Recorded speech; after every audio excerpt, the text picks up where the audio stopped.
Eighth class. आज हम देखेंगे लेसन 5 आवर नेशनल गोल्स।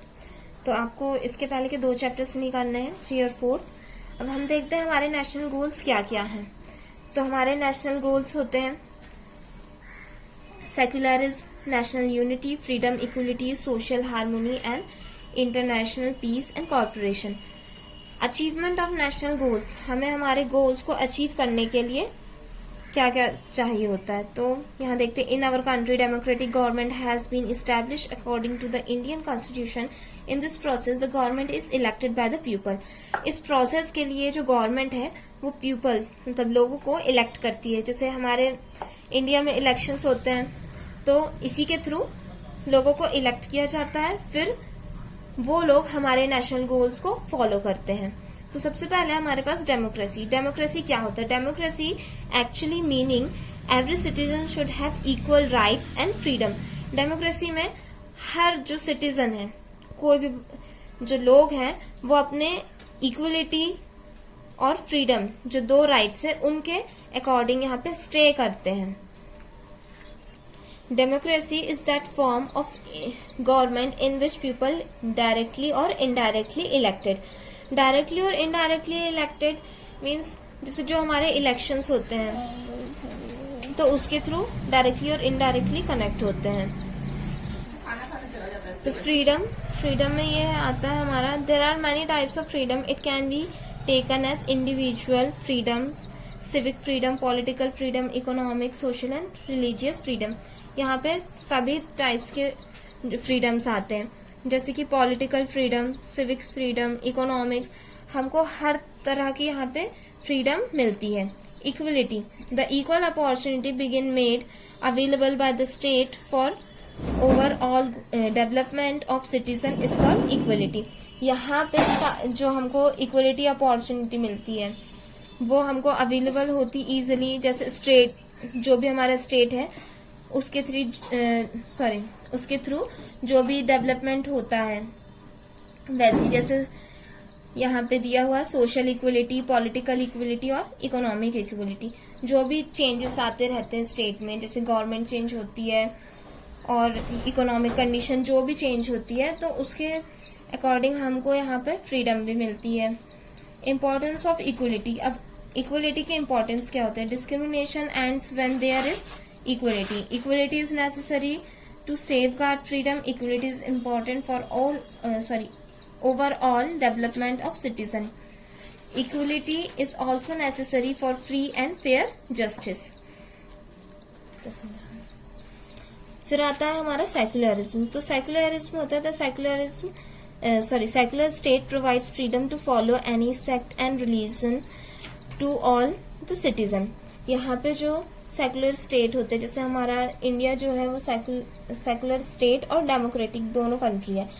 तो यहाँ पे सभी जो रहते हैं, जो लोग रहते हैं हर धर्म के, उनको राइट रहता है टू वर्शिप एनी रिलीजन। यहाँ पे दिया हुआ है कि वो हर धर्म की पूजा पाठ अपने अकॉर्डिंग कर सकते हैं।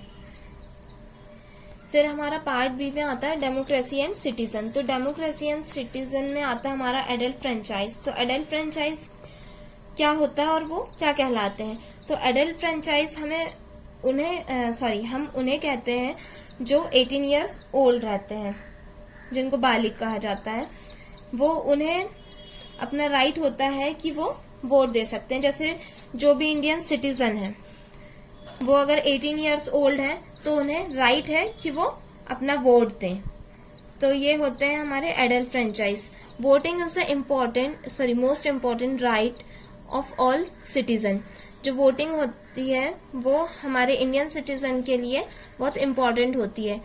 Indian constitution has provided voting right to the citizen. Every citizen who has attained the age of 18 years has the right to vote. This right without any base of gender, class, caste or religion is available to all.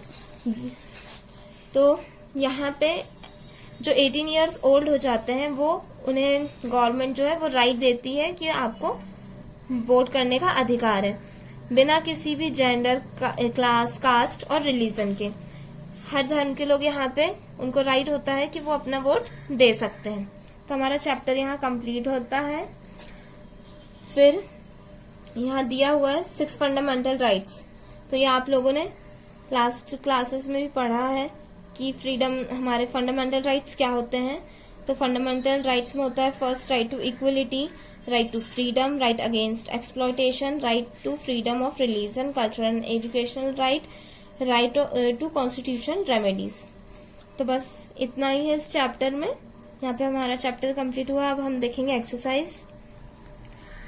Choose the correct option of the following. ये आप खुद से करेंगे exercise का first question. आप book में से search करेंगे इसके आंसर्स। फिर नेक्स्ट हमारा आता है फिल अप द ब्लैंक्स। ये भी आप लोगों को खुद करना है। ये आप लोग खुद से ढूंढकर और इसमें फिल करेंगे और अपनी कॉपीज में नोट डाउन करेंगे। फिर हम आते हैं वेरी शॉर्ट। वेरी शॉर्ट का फर्स्ट है name the types of freedom. हमको फ्रीडम के टाइप्स बताना है। तो ये आपको मिलेगा पेज नंबर 42 में। ये यहाँ से आपको लिखना है थर्ड पैराग्राफ से। Individual freedom, civic freedom, political freedom, economic, social and religious freedom. ये हमने अभी समझा था। यह है आपका वेरी शॉर्ट का फर्स्ट। नेक्स्ट हम question number 2, right the meaning of equality. Equality की मीनिंग क्या होती है हमको ये बताना है। तो ये आपको मिलेगा पेज नंबर 42 में। यहाँ से आपको लिखना है the equality opportunity being made. यहाँ से सेकेंड लाइन में इज कॉल्ड इक्वलिटी। इक्वलिटी क्या होता है यह भी आपको बताया गया है। नेक्स्ट हम देखेंगे। फिर आपको क्वेश्चन नंबर 3 और 4 इसका नहीं करना है। फिर हम आते हैं शॉर्ट आंसर टाइप क्वेश्चन में। उसका क्वेश्चन नंबर 1 है define adult franchise. Adult franchise क्या होता है हमको उसको डिफाइन करना। तो हमने अभी पढ़ा है जो 18 ईयर्स ओल्ड हो जाते हैं वो एडल्ट फ्रेंचाइज का। पेज नंबर 44 और 45 में यहाँ से आपको लिखना है दिस इज से। नेक्स्ट पेज में the most popular principle of voting, यहां तक के। ये हो गया आपका शॉर्ट का फर्स्ट। फिर नेक्स्ट है क्वेश्चन नंबर 2 और 3 आपको नहीं करना है। फिर हम आते हैं लॉन्ग आंसर टाइप क्वेश्चन का। क्वेश्चन नंबर 1 आपको नहीं करना है। सेकेंड क्वेश्चन में what are the conditions required for the success of democracy. Democracy के सक्सेस के लिए हमको कौन कौन सी कंडीशंस लगती हैं। तो ये आपको मिलेगा 47 और 48। ये है सक्सेस ऑफ डेमोक्रेसी। सबसे पहले आप ये हेडिंग देंगे। उसके बाद लिटरेट सिटीजन, ये हेडिंग डालेंगे। उसमें आपको ये पॉइंट लिखना है the participation can be effective only when the citizen से लेके व्यूज ऑन दीज इश्यूज। ये हो गया आपका लिटरेट सिटीजन वाला पॉइंट। नेक्स्ट है पॉलिटिकल अवेयरनेस। अब इसमें आपको लिखना है पॉलिटिकल अवेयरनेस से थर्ड लाइन में जो व्यू लिखा है वहां तक के। फिर है हमारा third point liberty of press. An independent press is necessary. यहां से लेके सेकेंड लाइन में लिखा है द फ्रीडम ऑफ सिटीजन। यहां तक आप लोग को लिखना है थर्ड पॉइंट। फिर है सोशल एंड इकोनॉमिक इक्वलिटी। ये आप हेडिंग देंगे। फिर आपको इसको लिखना है यहां से the democracy cannot function से लेके थर्ड लाइन में to persist in the society, यहां तक के। तो ये आपका हो गया लॉन्ग का सेकेंड। अब यहाँ आपका चैप्टर कंप्लीट होता है। नेक्स्ट वीडियो में हम नेक्स्ट चैप्टर देखेंगे। Thank you.